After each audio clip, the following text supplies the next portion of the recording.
All right, we're talking finances now. For most everyone, following the basic money rules is the path to success. However, just like all rules, there are exceptions, and knowing when to break a money rule can be the key to long-term financial success. Now, we have our financial expert, Andy Mattingly, with us to share when you should break some of those rules and when you shouldn't.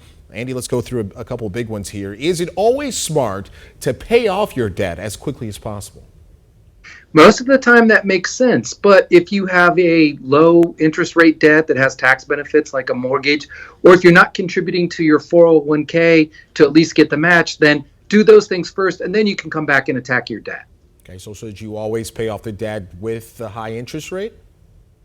Most of the time people will tell you to do that because that's the way you can save the most money. But if your issue is that you need more cash in your daily budget, then you want to pay off the one with the highest monthly payment so you can get more cash and then work on the high interest later.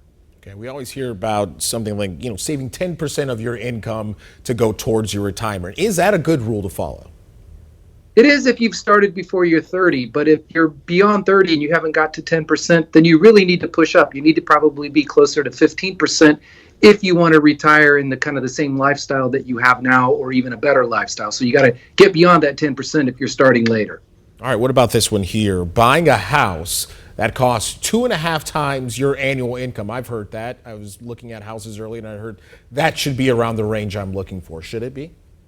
For most people, that's a good rule of thumb, but then you got to build into what else is going on in your financial situation. Maybe you have more student loans or you have other debts. And so then you really want to go less than that and maybe just look at making it a percentage of your net monthly income so you can afford the house. And lastly, one that we always hear, living within our means. What do you say about that? Well, that's a good thing to follow if you've met all of your other obligations, that you're saving and you're paying down your debt appropriately. But if you're not, you really need to live below your means so that you have more money to do those things. Because the big thing is if you live a little less than your means now, you're going to have a much brighter future and maybe be able to live a little bit better than you would be if you just keep living within your means right now. All right. Knowing when to break the rules, very important. Andy, thank you as always. We appreciate your advice. We'll see you next week.